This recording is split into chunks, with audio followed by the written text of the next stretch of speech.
is Scotch everybody. for Dummies. Welcome to the show. Hey, tonight we've got Glencadam 10. All right, this is 10-year-old, 46% ABV, non-chill filtered, and no additional color. So, have no idea what this is about. I think, Drew, this one's on you, brother. Yeah, I think so. So, you know, this is something that I picked up in St. Louis from my brother-in-law. I think it was around $60. And I'll be honest with you, I picked it up because of the name. I remember one of the whiskey guys talked about his whiskey of the year being Glencadam 15. It was Ralphie, actually.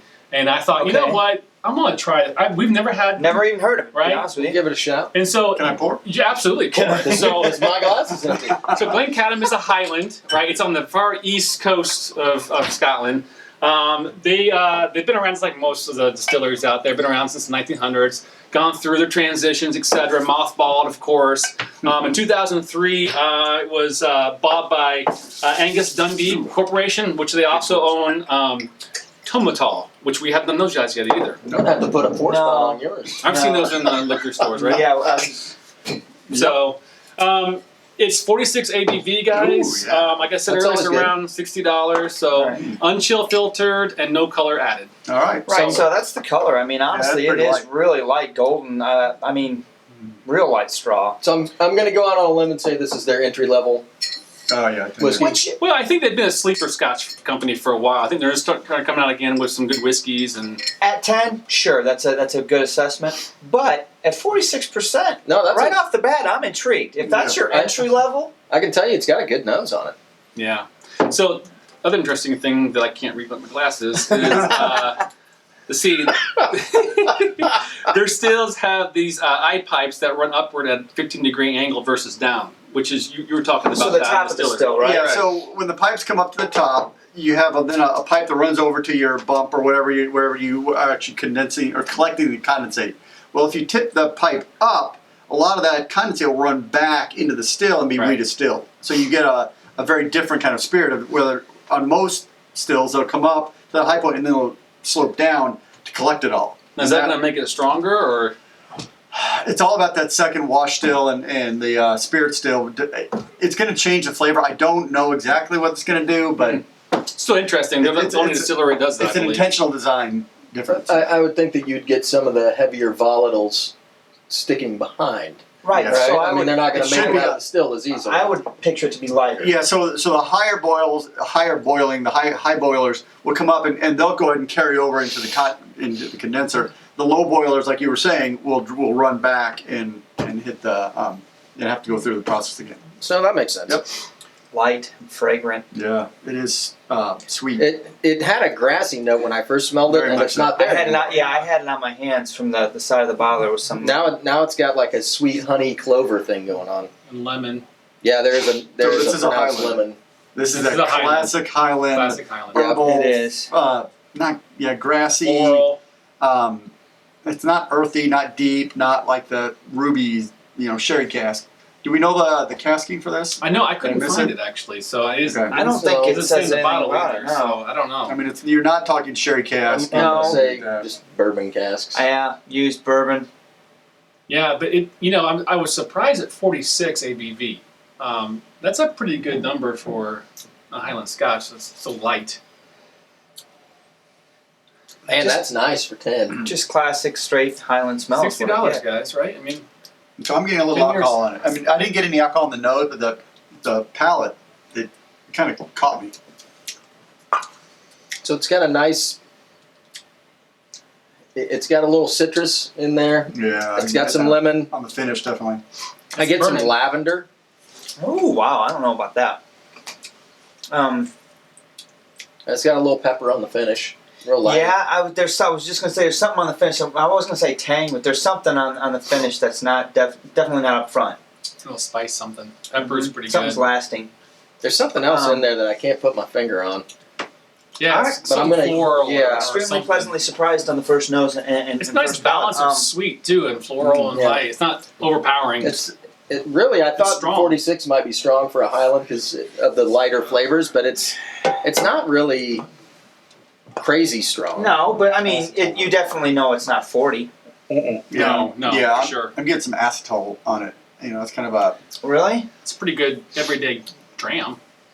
for what Other it is. than let's think about it though. $60 for a 10. That's pretty high. Yeah, I guess it is.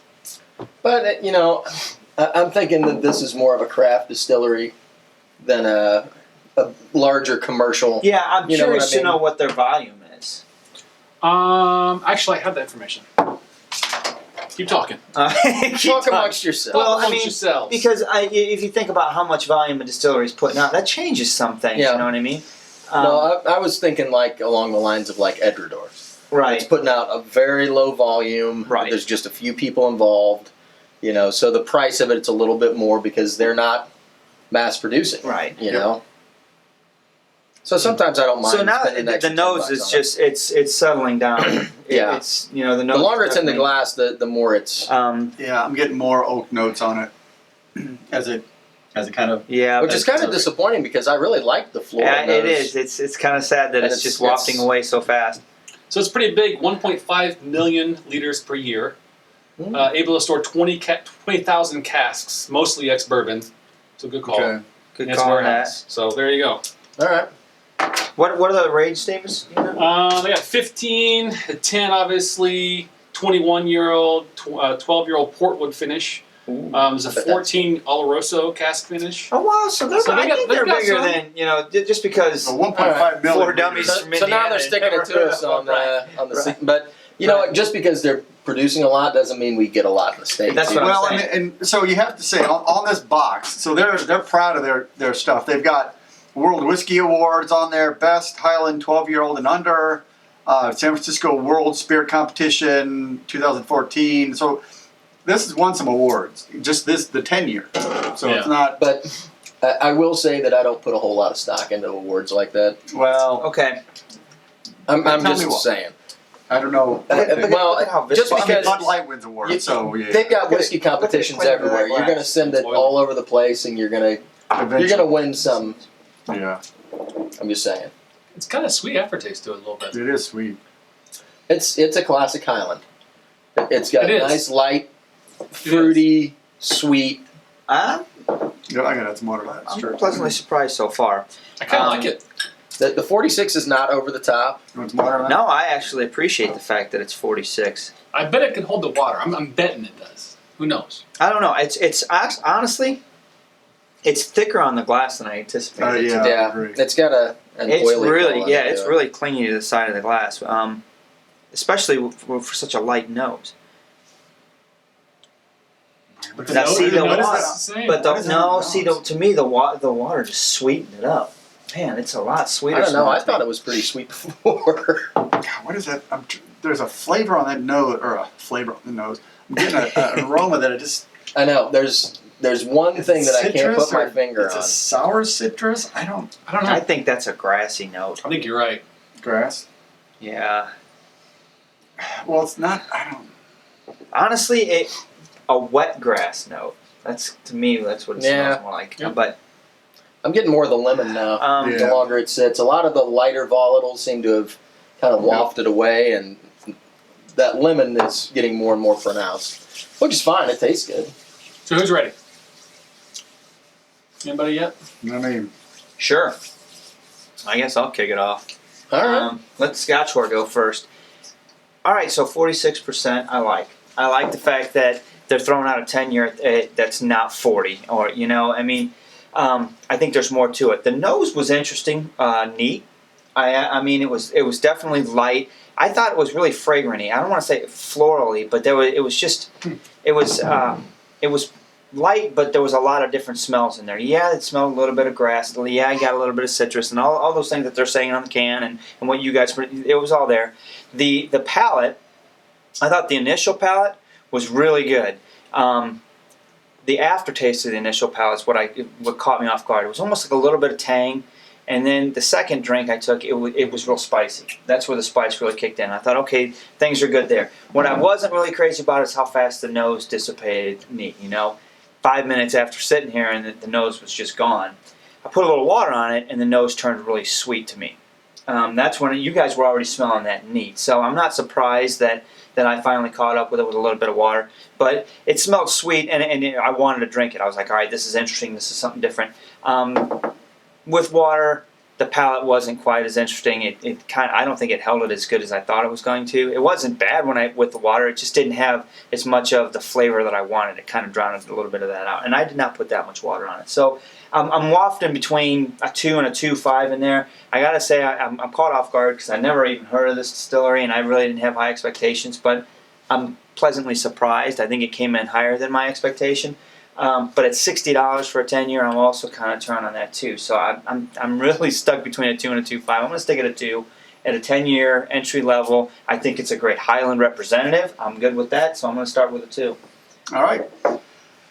I amazingly like this pretty well. This is absolutely not my wheelhouse. This is No, not it is that not. smoky, richy, ruby fruits and plums and things. But the flavor intensity of those other flavors are really nice on this. The nose is strong. It doesn't just disappear on you. The flavor holds. I mean, the finish is not a smoke finish in duration, but it still holds. It just doesn't disappear on you. I think maybe the 46% helps. Sure. I enjoy the intensity of the flavor, and that's I think what I'm going to give it at least a 2.5 because it tastes good. I mean, it really you don't have to search for the flavor in it. It comes to you, and you can just let it sit and let it roll, and that's It's what I like about the enjoyable. Scotch. I love a It's Scotch enjoyable. that you can take a sip on and sit with it. You don't have to keep drinking it to get the flavor back up. It'll do it, and then you take the next sip, and it refreshes, and I like that. So I'm going to give it a 2.5. Yeah, 2.5 at least. All right. Yeah. Good call. This is an interesting Scotch because it doesn't really have a whole lot of anything really going on with it, but I like it. That's what I'm saying. Usually, I'm like, That's what I'm okay, saying. then it's going to bring it down, but I like it. I really do. I'm glad I bought it for, it's $60. I think the key here, guys, and you said it a little bit, was the 46 ABV. I think that's what's really helping hold the flavor together on this. You guys said the nose. The one thing we haven't said, which I'll say now, is saltwater taffy. I have a little bit of that on the nose now when I was smelling it. That may be the sweet sour that I'm tasting. Yeah. Might be, but I enjoyed it. To your point, the grassy, the lemon, the nose. We've said all that stuff. It's there. Nothing crazy. If you like that smell, that's what you're going to get. My first sip, neat, was pretty potent, but then after the next two, and then with the water, of course, great. No alcohol burn whatsoever. I actually really enjoyed the balance of that little upfront sweet to that Scotch flavor that we all malty love to that little pepper finish. I kind of enjoyed it. I'm going to give this one a strong 2.5. I think it's worthy of it. It's hard for me because I'm like, you mentioned 10-year at $60 is quite a bit. But if you compare it to like a Macallan 12, which is around the same price range, I think, maybe it's about maybe that. more, I actually prefer this over the Macallan 12. I do too. So, the Macallan 12 is a little bit more, probably ruby red, sweeter. It is. It's got that sherry sweet. Yeah, I like it. I just think do. the price point's a little. It is a little high, but I think it's worth a try. But keep in mind, price point for the quality of the liquid. Sure. Ignore the number on it. And what's the ABV on a Macallan 12? It's not That's 46, 40, right? So I think it's 40. that's the key here. I definitely like that. So I agree with you, Drew. I think the 46% is what's setting this one apart. I really appreciate the fact that I think a lot of distilleries, when they get that entry-level Scotch, it's for a particular market. They've got something in mind, and it's a mass-produced item. And I don't want to say they don't really care, but it's not their higher-end stuff. They're not targeting towards it necessarily a more discerning palate. So they're pushing it out the door, and it's the lowest ABV they can make it, and they're just putting it out there to put it out there. Get some money. This one, I think the 46% totally made the difference. And it's a great representation of Highland Scotch. It is. And I have to say, the longer I'm drinking Scotch, the more I'm coming to appreciate Highland just for being not pretentious or anything else. They make a light, fruity Scotch, and it's a great just sipping glass of Scotch. Yep. And they know it. They're not trying to be anything that they aren't, is what it is. Yep. I appreciate everything about this. I like the lemon. I don't remember doing a Scotch that had quite the lemon characteristic like this, and it lingers for a while. I think it really But helps. it's not that. overpowering. No, but it's more pronounced, I guess, than some other Scotches that I've kind of called lemon on. I really like this Scotch a lot. I liked it neat. I really liked the nose. once it got the water on it, it kind of lost some of the really interesting nose aspects, but it's still good. Right. Yeah. I'm going to give it a solid 2.5 as well. I think it's a really neat Scotch. I'm actually excited to try some other stuff from this distillery. Now I am too. This is their entry. Man, they're starting off well. I like it. I'm interested in some. They've got a port cask one. Did you say? Yeah, they got for sherry. They got lots of. Yeah, I'm all over that. 18.1. So there you go. So the Scotch whore actually gave it the lowest. I know, score. and I think honestly, if I think about the score, it's really it was based more price than in it. I mean, honestly, I'm enjoying the dram. It's a good whiskey, and it's one that I don't feel I'm ever going to turn my nose up at it. I mean, this thing's not going to last long. Right, it really is, and it definitely intrigues you on all their other bottles. Yeah, I would say if you see this sitting on a bar, get a glass. Don't be afraid You're to not going order to be disappointed. Right. You probably want it neat. Don't put ice on it. Don't put a bunch of water in it. You can if you want, if it's your thing. The flavor's good. Try it neat first. I mean, definitely try it neat. You can if you want to ruin it. If you want to do it that way, we're not trying to be. It's your call. Have it how It's you your want. money. It's your But money. you should try it. So let's go around one more time. 2 and 2 5s. Yeah, Yep. 2 5s and I'm a 2. All right, so. there you go, guys. Hey, 2.125. make sure you drink to that. subscribe to us. Hit the little bell next to us. Like the video right now if you can, 2.1, please. Every Thursday, guys, we are live. We'll see you then. Yep. Lunch, you guys. Lunch, guys. Cheers. Later.